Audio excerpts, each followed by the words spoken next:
Өөрийн гэсэн гарын үсэг болсон стилтэй, харах өнцгтэй, киног нь ханаас нь харсан шууд л таньдаг найруулагчид бий. Уэс Андерсны тод өнгөтэй симметрик шотууд, Эдгар Райтын хурдан эвлүүлэг, Николас Winding Refn-ийн Young, Wong Kar-wai Moody уранцгал гээд цөөнгүй. Кино бүртээ хөлний шот оруулдаг Тарантино ч үнд багтана.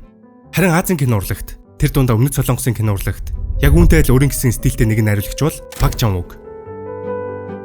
Бид Солонгосын кино урлагийг сүүлийн 10-20 жил ямар өндөр түвшинд очсныг маш сайн мэднэ.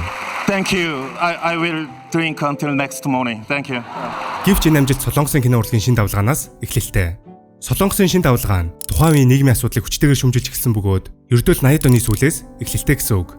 Тиймээс бусад Азийн орнууд болох Япон, Хятад, Энэтхэг, Иран гэх орнуудтай харьцуулахад Солонгосын кино урлагийн түүх харьцангуй нэмгэн.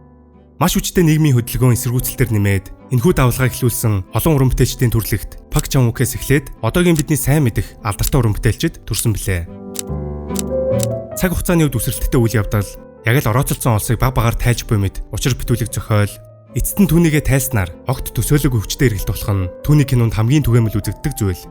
Кинонуудыг нь үзсэн хүмүүс бол үүнийг надаар хэлүүлдэггүй маш сайн мэдэж байгаа. Гэхдээ Пак найруулагч яг ямар сэдвийг түлхүү хөндөж үзэгчдэд юуг илэрхийлэхийг зорддог юм бол.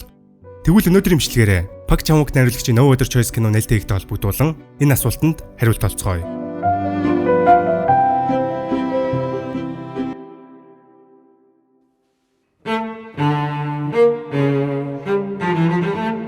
Ихэнх үзэгчид Пак Чан-вук найруулагчийг Vengeance Trilogy буюу Өшөө авалтын гурвалсан бүтээлээр нь хамгийн сайн мэднэ. Тус гурван бүтээлд маш сонирхолтой өөр дүрүүдийн Өшөө авалтын түүхийг харгас эрцгийг хүчирхийлэлээр дамжуулан харуулдаг. Гэхдээ бусад кинонуудыг нь үзсэн ч хүчирхийлэл гэх элемент нэг их холдоод байдаггүй. Түүний найруулсан бүрийн хэмжээний кинонууд гар бие оролцсон телевизийн зурлуудээр ч мөн ялгаагүй. 저는 대학생 때 그런 학생 운동 시위 현장에서 경찰이 저지르는 폭력을 눈앞에서 생생하게 보았기 때문에 그 공포가 마음속 깊이 남아있고 제 영화의 폭력 묘사는 거기서 영향을 받은 것이 분명합니다. Бидний амьдарч буй нийгэмд хүчирхийлэл хаасаагүй бий. Хүчирхийлэл өөрөө нийгэмд маш урсаар нөлөөлж, хүчтэй цохилтолдог бол нийгэм ч өөрөө хэн нэгнийг хүчирхийлэлд хөтэлдэг. Энэ бол хүний нийгмийн эцэс төсөлгүй тойрог. Яг л Өшөө авалтын тойрог шиг. 법적인 처벌을 원하신다면 저기 계시는 최 반장님께 인도할 것이고요. 좀 더 신속하고 개인적인 처형을 원하신다면 바로 여기서 당장 가능합니다. Кинонуудаас нь хамгийн хөнгөн гэж хэлж болох I'm a Cyborg but That's Okay кинонд хүртэл энэ элемент цөөнгүй бий. Гэхдээ үзэгчдэд хүнд мэдрэмжийг огт өгдөггүй, харин ч эсэргээрээ хөнгөн дулаан мэдрэмжийг өгдөг нь Пак найруулагч түүнийг хэрхэн яаж харуулсанд л гол учир нь байгаа юм. Бидний амьдрал дээр гэхэд яг л кинон дээр гардаг шиг аимшигтай хүнд гэмтэрийг гараараасаа гарч Монголын нийгмийг цочирдуулсан. Гэсэн ч олон нийтийн ихэнх нь үүнийг хэрхэн хүлээн авч яаж хариу үйлдэл үзүүлж байгаагаас миний сая дурдсан эц төсөлгүй тойргийг харж болно. Алуурчдыг цаазал. Гисэн хэдий ч цаазын ялуул хүчирхийлээс төрсөн өөр нэг хэлбэр. Асуудлын шийдэл ягаад ч биш. Харин Пак найруулагчийн кинонууд дээр дөрүүд эцэст нь өшөөгөө авч нэг талаараа үзэгчдийн сэтгэлийг амрааж, кайфтай мэдрэмжийг төрүүлдэгч үнийн эрэхтэй Өшөө авалт хүчирхийллийг магтан дуулсан хэрэг огт биш. Харин ч эсэргээрээ хорсол үзэн ядалт хүчирхийлэлээр тогтсон амьдрал яг л хөөс шиг хизээ тагарахад бэлэн гэдгийг үзүүлдэг. Sympathy for Mr. Vengeance дээр охины аврыг хөнөөж Өшөө авч чадсан ч эцэст нь өөрөө хэрхэн төгсдгийг. All Boy дээр үүжин бүх зорилгодоо хүрсний дараа юу мэдэрч байгаагаас. Lady Vengeance дээр хүүхдүүдийн эцэг халуурчин бөөнөр нийлж хороосон ч Өшөө авалт тэдний сэтгэлийг амрааж чадахгүй. Энэ бүхний хүүхдийн төлөө гэхээсээ илүү өөрсдийнхөө үзэн ядалтыг тэжээхийн төлөө хийснийг энэ хэсгээс ойлгож болно. 돈은 계좌로 넣어주나요? Нөгөө талаараа энэ бүх хүчирхийлэл хэрхэн бий болсон бэ гэдгийг харах нь зүйтэй. Хин нэгнийг буруутгаж, аль нэг талыг барилгүйгээр хараад үзвэл Sympathy for Mr. Vengeance дээр бүх зүйл үл ойлголцлолон тусгай хэрэгцээд иргэдийн хүртээмжгүй байдал ялгуурлан гадуурхалтаас үүдэлтэй. 입원비 부담스러우면 일단 퇴원해. Old Boy дээр хин нэгний хайхрамжгүй үйлдэлээс олж, бусдын болон өөрийн амьдралыг хэрхэн сүрүүлэх боломжтой. Харин Lady Vengeance дээр хууль хүчний байгууллагын хариуцлагагүй алдаатай ажиллагаа гээд Пак найруулагчийн бүтээлүүд Өшөө авалтаар дамжуулж нийгмийн тогтолцоо, систем, анги давхаргын ялгааг шүүмжилдэг. Тэгвэл Өшөө авалт хүчирхийлээс гадна түүний кинонуудад гардаг өөр нэг элемент бол хайр сэтгэл. Тэр дундаа хориотой харилцаа. Жинхэнэ хайр сэтгэлээс үүссэн ч бай, эсвэл зүгээр л хүсэл тачаалаас үүссэн ч бай. Пак найруулагчийн кинонд нийгэм ториотой гэж тодорхойлогддог харилцаа өшөө автаас тутгааргүй их гардаг. Түүнийг хамгийн халдвартай болгосон JSA дээр жишээ авцгаая. Товчондоо хойд болон өмнөд Солонгосын хилийн заг дээр болсон хэргийг 3 дахь тал яг ямар учраас юу болсон бэ гэдгийг илрүүлэхээр мөрдөж эхэлдэг. Гэвч эцсийн дүнд дайснууд байх ёстой байсан хоёр талын цэргүүд хоорондоо нөхөрлөл үүсгэснээр энэ бүх хэрэг түүнээс үүдэх харамсалтай явдлууд болсон.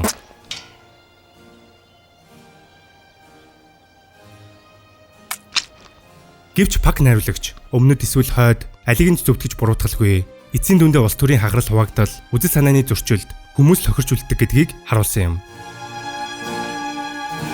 Түүний хамгийн алдартай бүтээл Old Boy-ыг аваад үзье. Киноны хамгийн том эргэлтийн цэг үзэгчдийг хамгийн их шоконд оруулсан зүйл нь гол дүрийн өөрөө ч мэдлгүй төрсөн охинтойгоо үүсгэсэн харилцаа.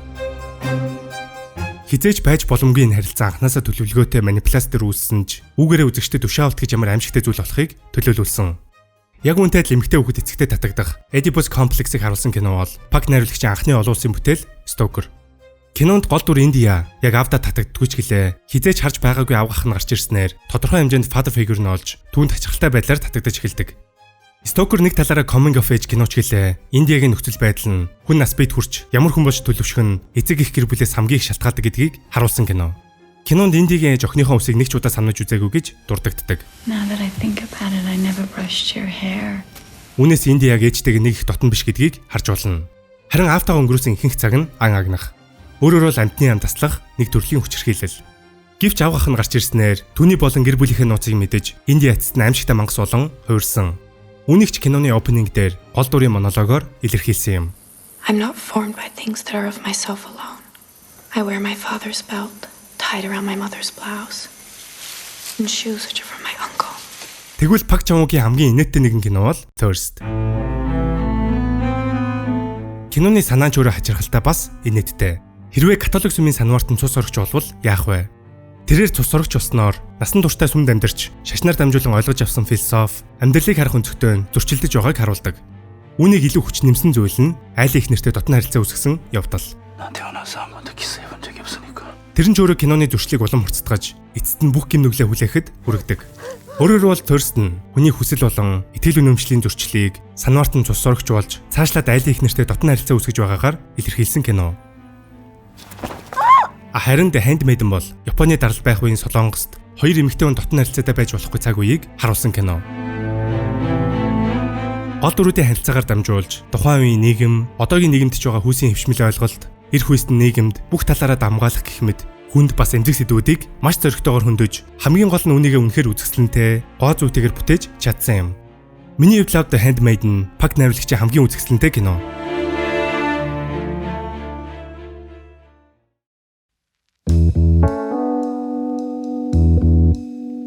Харин энэ бүх санаа сэдвийг Пак Чон-уг бүр маш бүтээлчээр харуулж чаддаг найруулагч. Миний мэдхийн лав нэг фрейм дотор гарч буй бүхнийг хэний ч анзаарахгүй жижигхэн зүйлийг хүртэл ямар нэгэн утга агуулгатай харуулж чаддаг. 어떤 상황에선 그린이라고 하는 것은 굉장히 시원하고 맑고 자연 연상하는 그런 그린도 있을 수 있고요. 이 영화에서 또 이 씬에서는 그것과는 다르게 뭔가 부식된 것 같은 낡고 뭔가 썩은 것 같은 곰팡이나 Үүний хамгийн алдартай жишээ бол мэдээж Old Boy дэх коридорын тулаан. Гол дүрийн хэсэгт маш болох ядарсан ирнэ. Үнэхээр үнэмшилтэй тулцсан бөгөөд өөр олон юм дурдах шаардлагагүйгээр энэ хэсэг яаж бүтсэн, ямар гайхалтай шин болохыг ихэнх нь мэдэж байгаа.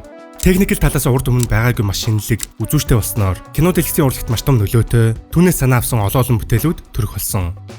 Үүнээс хараад үзэхэд Пак Чон-угийн кинонууд зураг авалт эвлүүлэг талаасаа ер нь өнөө цагийн хамгийн шилдэгнэгээ дэлгэхэд ч буруудахгүй. Үүнд хоёр зураглаачийг заавал дурдах нь зүйтэй. Old Boy, Lady Vengeance, I'm a Cyborg but That's Okay, Thirst, Stalker, The Handmaiden гэх кинонууд дээр хамтран ажилласан түүний алтан партнер Чун Жун Хо. Ер нь бол энэ олон мундаг бүтээлүүд дээр нэмээд Холливуудын маш олон кинонууд дээр ажилласан түүнийг ямар авьяастай мундаг зураглаач болохыг харж болно. Миний хамгийн дуртай найруулагчтай нэг Edgar Wright-ийн Last Night in Soho дээр ажилласныг онцлох зүйтэй. Киноны үед үзэгчдийг хуваагдуулсан ч гэлээ зураг авалт нь хэн бүхнийг гайхшруулж чадсан. Мөн Edgar Wright-ийн удахгүй нээлттэй Running Man дээр хүртэл Чун Жун Хо ажилласан байлээ. Гэхдээ түүнээс дутгааргүй Пак найруулагчтай хамтран ажилладаг өөр нэгэн зураглаач бол Ким Жи Ён. Decision to Leave, HBO-ийн цувралд Sympathizer гээд хоёр л бүтээл дээр хамтарсан харьцангуй дуршлаг багтай. Decision to Leave кино миний хувьд лав зураг авалт эвлүүлэг найруулгын тал дээр Пак найруулагчийн хамгийн шилдэг кино гэж боддог. Тэр жилийн Оскар зураг авалтаар нэр дэвшиж Пак Чон-уг шилдэг найруулагч авах байсан гэж хувьдаа боддог. Харин утгагүй нээлттэй их No Other Choice дээр Ким Бо Хён гэх зураглаач ажилласан. Түүний хувьд Пак найруулагчтай анх удаа хамтарч байгаа явдал биш. Пак найруулагчийн хувьд хамгийн анхны гүйцэтгэх продюсерээр ажиллаж өөрөө найруулсан зураг бол The Little Drummer Girl нэртэй spy thriller зураг. Хэрвээ үзэж байгаагүй бол заавал олж үзхийг зөвлөж байна. Манай Florence Pugh одоогийн шиг од болохоос өмнө энэ бүтээлд тоглосон байдаг. За харин энэ зураг дээр Ким Бо Хён зураглаачаар ажилласан юм. Тиймээс No Other Choice-ийн хувьд Пак найруулагчийн төвөгтэй ирнэ өрмөц зураг авалтыг хийхэд хангалттай туршлагатай байсан нь мэдээж. Тэгвэл зураг авалт, эвлүүлэг, өнгө, transition гээд нүдэн тарахдах вижюалыг үнэхээр бүтээлч хийдэг нөхөн найруулагч чихэн сонсогдох дуу чимээг хүртэл маш сайн ашиглаж чаддаг. Өөрөөр бол дуу чимээгээр storytelling хийдэг найруулагч. Миний хувьд үүнийг хамгийн сайн харуулсан бүтээл нь Stoker. Яг агуулга зохиолын хувьд бусад алдартай бүтээлүүдтэй харьцуулагдвал арай сулч гэлээ бараг л ASMR бичлэг үзэж байгаа юм шиг үнэхээр сонирхолтойгоор дуу чимээг ашигласан. Салхины эсгэрээ, зойронд хөлдөгч найз дүрлэмжмээ, цус асгарах, бүр индигийн хөлн дээр алхах аал зүртэл чихвчтэй үзэж байсан надад бүр үнэхээр бодтой сонсогдсон юм. Хамгийн гол нь тэр бүх дуу чимээ зүгээр л нэг хий хоосон бус киноны зохиол үйл явдалтайгаа салшгүй уялдаа холбоотой. Дүгнэлт хэлэхэд киног бид нүдэрээ харж чихээрээ сонсож зүрх сэтгэлээрээ мэдэрдэг. Үүнийг киноны тулгын 3 чулуу гэд үзвэл Пак Чон Ук алийг нь ч орхилгүй өвөрмөц бүтээлч зураг авалтаар бидний нүдийг баясгаж дуу чимээгээр зохиолоо өрнүүлж учир бүтээлэг хэрнээ сонирхолтой зохиол үйл явдлаар огт төсөөлөмгүй огцон мэргэлтээр бидний зүрх сэтгэлийг хөндөж үзэгч биднийгээ жаргаж чаддаг. Гэхдээ энэ бүхэн нийснээр түүний бүтээлүүд хүчирхийлэл болон нийгмийн харилцан холбоо, гэр бүлийн харилцаа, үзэл санааны зөрчил, хүйсийн эрхтгч байдал гэх мэт нийгмийн олон талт асуудлыг өшөө хорсол, айдас, хүсэл тачаал гээд олон зүйлсээр илэрхийлдэг. Тэр бол хүмүүс бидний дотор нуугдаж байдаг харанхуй сүудрийг кинод дэлгэцэн дамжуулагч. За тэгээд энэ гайхалтай уран бүтээлчин шинэ кино No Other Choice 9 сарын 26-наас манай Монголд ч бас театруудаар гарах юм байлаа. Иймэрхүү кинонуудаа хэдүүлээ заавал театраар гарах үеэр нь амжиж үзэх хэрэгтэй. Тэгээ бичлэг таалагдсан бол лайк дараарай. Дараагийн бичлэгээр уулзцгаая.